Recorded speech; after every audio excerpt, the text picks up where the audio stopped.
खुशामदीद दोस्तों। उम्मीद है आप सब लोग खैर खैरियत से होंगे। पिछली वीडियो में हमने ये आइडिया लगाया था कि ये जो वेव बी है, ये येलो में, ये यहाँ पर बॉटम आउट हो चुकी है ए बी सी में, और हम ऊपर की तरफ जा रहे हैं। और ये हमने अपना टारगेट बॉक्स वेव 1 2 के हिसाब से सेट किया था। इसको हमने दोबारा ए बी लिया था, और उसके बाद हमने वेव 3 के लिए 1 2 का सेटअप बनाकर 3 का टारगेट लिया था। लेकिन प्राइस ने ऑल टाइम हाई बना के वापस नीचे एक छोटी सी डिप ली है, और उसके बाद फिर दोबारा ऊपर गई है प्राइस। तो इमीडिएट ये सेटअप इनवैलिडेट हो चुका है। इसको मैं हटा रहा हूँ, लेकिन अभी तक मैं बुलिश ही हूँ। फिलहाल कोई मेरे पास बियरिश होने की कोई रीजनेबल इंडिकेशन नहीं है। इसमें आप यूं समझ लें कि जो हमने अपनी प्रीवियस वीडियो में एक इनवैलिडेशन पॉइंट सेट किया था, वो अभी भी वहीं मौजूद है। ज़्यादा से ज़्यादा हम ये कर सकते हैं, जो हमने अपना सपोर्ट जोन हटाया था उसको हम दोबारा यहाँ पर वापस ले आते हैं, और हमें 50 60 और 70% चाहिए सपोर्ट, या हम 80% भी अफोर्ड कर सकते हैं। That's okay. तो ये हमारा सपोर्ट जोन रहेगा। इसमें अब ये दो ऑप्शन है हमारे पास। पहला ऑप्शन ये है कि ये जो वेव बी है येलो में, ये वाली, ये यहाँ ख़त्म होने के बजाय इस डीप किसी एरिया में आके ख़त्म होगी। लेकिन उसके लिए हमें क्या करना चाहिए? उसके लिए हमें करेक्शन को समझना है। मैंने आपको बताया था कि ये more than a dozen pattern है, so you never know what's going to happen. आपने जब फिनिश हो जाएगी ये करेक्शन, तब आप इसको प्रॉपर लेबल कर सकेंगे। उससे पहले सिर्फ एजम्पशन है, या आपका बेस्ट गेस आप कह लें कि वो हो सकता है। लास्ट टाइम हमने इसको ए बी सी लिया था, और अभी तक प्रीवियस लो जो है 2916 वाला, वो इंटैक्ट है, अभी तक ब्रेक नहीं हुआ है। इसमें दो ऑप्शन है हमारे पास। पहले मैं आपको पहला ऑप्शन बता देता हूँ, जिसके ऊपर मेरा ज़्यादा फोकस है, या आप कह लें कि इस वक्त मेरी तवज्जो का मरकज़ है। ये ट्राइंगल पैटर्न हो सकता है। इस ए बी सी को हटा रहा हूँ, अभी इसकी ज़रूरत नहीं है। चार्ट को थोड़ा सा क्लियर करते हैं, नहीं तो हम इसको, अगर यहाँ से डायरेक्ट ऊपर की तरफ ब्रेक आउट जाता है तो हम दोबारा इसको इसी तरह रीलेबल कर लेंगे। और वैसे भी ये इंटरनल स्ट्रक्चर है, ये मैटर नहीं करता है, ये चेंज होता रहता है। कल हमने 15 मिनट चार्ट पे किया था, 5 वेव्स काउंट की थी, लेकिन वो इट डिडंट वर्क आउट। उन्होंने उस तरह से रिएक्ट नहीं किया जैसे मैं जैसे एक्सपेक्ट कर रहा था। वेव ए का टॉप हमने इधर ही लेना है, ये बिल्कुल सही है। अभी तक इसकी इनवैलिडेशन नहीं हुई है। अब हमारे पास जो पहला ऑप्शन है, जो जिसको मैं अपना प्राइमरी ऑप्शन फिलहाल बना रहा हूँ, उसके भी इनवैलिडेशन पॉइंट, उसका इनवैलिडेशन पॉइंट ये है प्रीवियस लो 2916। जैसे ही प्राइस 2916 ये वाला लो क्रॉस करेगी, तो हम एज्यूम करेंगे कि हम इस डीपर करेक्शन में जा रहे हैं नीचे की तरफ। और फिलहाल मैं आपको अपना करंट वेव काउंट दिखा दूं, इसको हटा दें।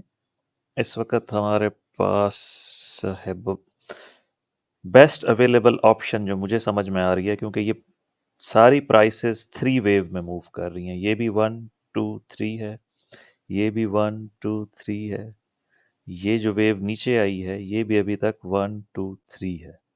तो ये जो 3 वेव्स होती हैं, ये टिपिकल ट्राई एंगल करेक्शन होती है, जिसके अंदर प्राइस अपने जो दो मेजर हाई और लो होते हैं उसके दरमियान में मूव करती है। मैं आपको समझाता हूँ, अभी लेबल कर लें इसको।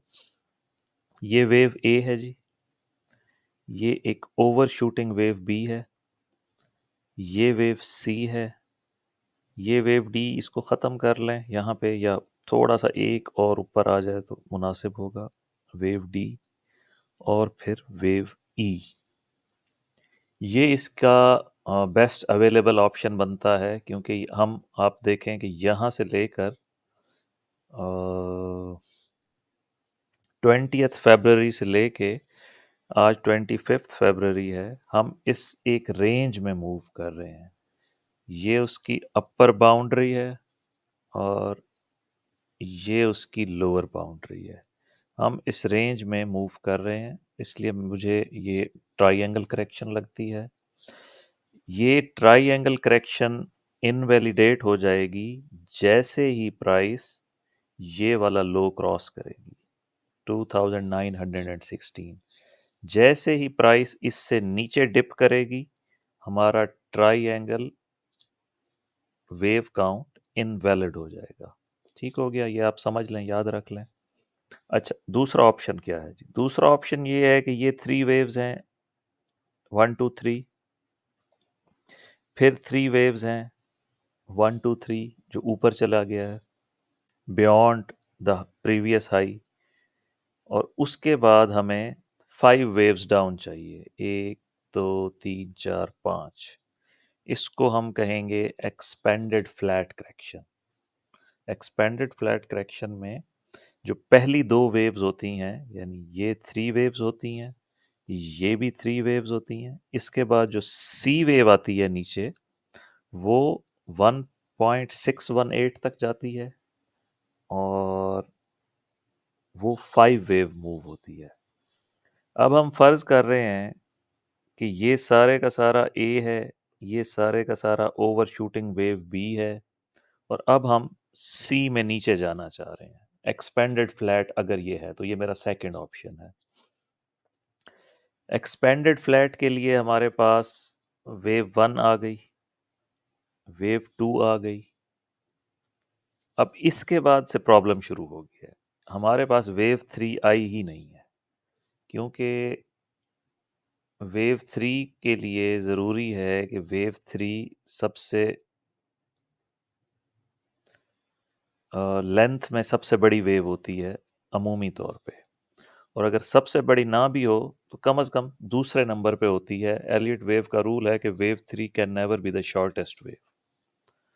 हम इसकी लेंथ लें तो इसने सिर्फ 61.8 किया है, ये 1:1 रेशो भी नहीं कर सकी, तो ये वेव 3 नहीं हो सकती।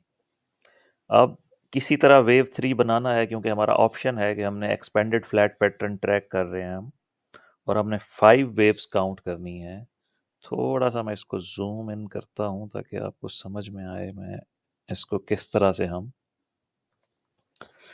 एक्सपेंडेड फ्लैट की वेव सी की 5 वेव्स बना सकते हैं। उसमें हम यूं कर सकते हैं कि ये वेव 1 तो हमारे पास बिल्कुल ठीक है, वैलिड वेव 1 है। वेव 2 ज़्यादा रिट्रेस हो गई है, तकरीबन 80%, बट ठीक है, स्टिल वैलिड वेव 2 है, इतना गुंजाइश है। वेव 3 के लिए हम ये कर सकते हैं कि वेव 3 हमारे पास एक्सटेंडेड हो। अब एक्सटेंडेड कैसे होगी जी? ये है वेव 1 2 3 4 5, यानी वेव 1 ऑफ वेव सी। ठीक है जी। उसके बाद ये करेक्शन फिर एक्सपेंडेड फ्लैट करेक्शन ले लें, ए बी सी, ये वेव 2 ऑफ वेव सी।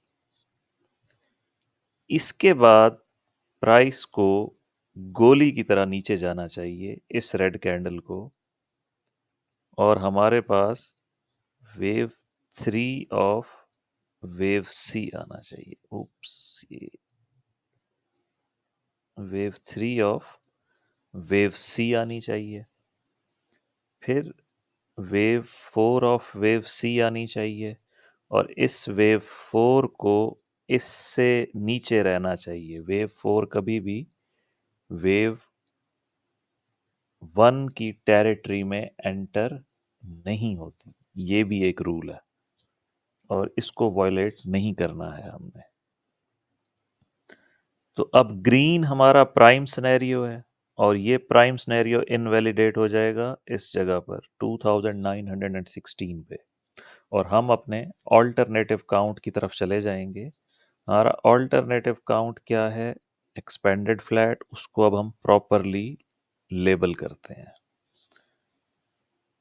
ये आपके पास वेव 1 हो गई, ये आपके पास वेव 2 हो गई, और ये हमारे पास वेव 3 हो गई। इसके बाद हमारे पास वेव 4 और फिर वेव 5।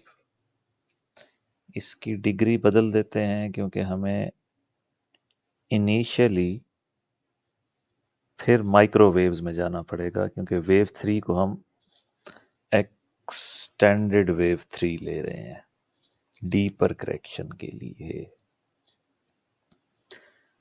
तो ये लेबलिंग येलो में है, इसका हम कलर बदलते हैं क्योंकि हमारा ऑल्टरनेटिव है। ऑल्टरनेटिव के लिए ब्लू कलर हमेशा से मैं यूज़ करता रहा हूँ। तो ब्लू हमारा जी ऑल्टरनेटिव है, और प्राइस नीचे जा भी रही है। मुमकिन है 2916 क्रॉस कर ले तो इनवैलिडेट हो जाएगी। ट्राई एंगल ग्रीन को फिर हम हटा देंगे और हम ब्लू की तरफ चले जाएंगे, बट स्टिल। अच्छा, अब इसका फर्दर हमने क्या करना है? फर्दर ये है जी वेव 1, फिर ये ए बी और सी में वेव 2, फिर वेव 3 ऑफ 3, फिर वेव 4 ऑफ 3, फिर वेव 5 ऑफ 3। इसकी डिग्री छोटी करनी पड़ेगी हमें, और इसका कलर भी हम वाइट कर देते हैं। ठीक है जी। अब आप इसको समझें। वेव 4 को इधर करें हम, और वेव 5 फर्दर नीचे चली जाएगी और वेव 3 एक्सटेंडेड हो जाएगी। ठीक है जी। ये इस तरह से हमारा ऑल्टरनेटिव वेव काउंट है कि ब्लू में वेव 1 कंप्लीट हो गई है, ब्लू में वेव 2 कंप्लीट हो गई है, और अब हम ब्लू में वेव 3 की तरफ जा रहे हैं, जिसकी वेव 1, वाइट वाली जो वेव 1 है, इस वाले ब्रैकेट वाली वेव 3 की वो भी कंप्लीट है। वेव 2 वाइट में जो है इस ब्लू वाली वेव 3 की वो भी कंप्लीट है। अब हम इस 3 की तरफ मूव कर रहे हैं और इसका हम टारगेट ले लेते हैं। इसका टारगेट लेंगे लेंथ ऑफ वेव 1, और इसको हम ऐड करेंगे लेंथ ऑफ वेव 2 में। 1.618 हमारा प्राइम टारगेट है, जो इस वक्त बन रहा है 2911 से लेकर 2905 तक। थोड़ा सा ऊपर कर देते हैं वाइट वाले को यहाँ पर। ठीक है जी। ये आपका इमीडिएट टारगेट आ गया। वेव 3, फिर वेव 4, और उसके बाद वेव 5। ये आपके पास कंप्लीट हो जाएगा वेव 3 ब्लू में। फिर हम वेव 4 का टारगेट लेंगे, और फिर वेव 5 का, और इस तरह से ये करेक्शन यहाँ पर कंप्लीट हो जाएगी 2874 या 2883 पे। देखते हैं, क्योंकि अभी हमारे पास कंप्लीट वेव्स नहीं है, तो हम एज्यूम कर रहे हैं। और बस इतना ही आपको बताना था। फिर जब ये कंप्लीट हो जाएगी करेक्शन, ये वाली वेव भी, ये किधर गई है, येलो वेव भी, ये वेव भी इधर ख़त्म करने के बजाय हमें उधर ख़त्म करनी पड़ेगी। लेकिन अभी हम इसको इधर ही रहने देते हैं, हमारे पास कोई एविडेंस नहीं है इसके फिनिश होने का। मुमकिन है ये प्राइस यहाँ से फिर रिवर्स हो जाए और जब तक हम 2916 से ऊपर ऊपर हैं, हमारा triangle wave count in play रहेगा। जब हम इसको क्रॉस कर लेंगे 2916 को, तो उसके बाद हम एक्सपेंडेड फ्लैट में इस ब्लू वेव काउंट के ऊपर फोकस करेंगे। मैं इसको जूम आउट करता हूँ तो आपको समझ में आ जाएगा। मैस हो गया है थोड़ा सा चार्ट, लेकिन कोई नहीं, आपको मैंने जूम इन करके समझा दिया है। ये हमारा वेव बी का एरिया है। अगर ट्राइएंगल ना हुआ तो फिर हम इस एरिया में कहीं लैंड करेंगे, और जब ये कंप्लीट हो जाएगा तो हमारे पास ये वेव ए, ये वेव बी, और यहां से फिर हम दोबारा 3000 की तरफ मूव करेंगे, वेव सी। और जो लोग समझ रहे हैं कि टॉप इन प्लेस हो गया है, वो भी ठीक हो सकते हैं, लेकिन टॉप इन प्लेस की मैंने आपको शर्त बताई थी कि फर्स्ट 5 वेव्स डाउन और फिर 3 वेव्स पुल बैक, 1-2 सेटअप बनेगा। फिर जब ये नीचे जाएगी तो ये अच्छा खासा 100-150 पॉइंट्स नीचे जाएगी। उसके हम डीप करेक्शन लेंगे और दोबारा से वेव 4 की फिब लेवल लेंगे कि उसने कितना नीचे जाना है। जब तक हमारा ये वाला, ये जो येलो लाइन है 2600 2864 पे, जब तक ये इंटैक्ट है, हमारा सारा फोकस अपसाइड पर है। उसके दरमियान जो कुछ भी है वो करेक्शन है। वो लार्ज करेक्शन भी हो सकती है, यानी यहां से आप उसको करेक्शन को ले लें, ए, बी, फिर सी, फिर डी, फिर ई, यानी पूरा 1 महीना या 2 हफ्ते या 20 दिन हम इधर ही साइडवेज मूवमेंट करते रहेंगे। जब भी ये ट्राइएंगल फिनिश होगी, जाना फिर ऊपर है। नीचे जाने के लिए क्लियर 5 वेव्स चाहिए इम्पल्स, और 3 वेव्स करेक्टिव पुल बैक, वरना हम बुलिश हैं और अभी तक टॉप इन प्लेस नहीं हुआ है। जो लोग डिटेल में वीडियो देखना चाहते हैं, इसी पिछले सैटरडे को मैंने एक डिटेल वीडियो बनाई है, जिसमें मैंने इसका बैकग्राउंड बनाया है कि ये 3000 और 3300 तक कैसे जाएगी, या इसका जाना क्यों ज़रूरी है। आप वो लोग वीडियो देख लें। ठीक है दोस्तों, मिलते हैं कल। इसको अभी इसी तरह रहने देते हैं, कल देखेंगे कि यहाँ पे क्या तब्दीली हुई है। फिर जो जो चीज़ें इनवैलिडेट हो जाएंगी उनको हम एलिमिनेट करके डिलीट कर देंगे यहाँ से।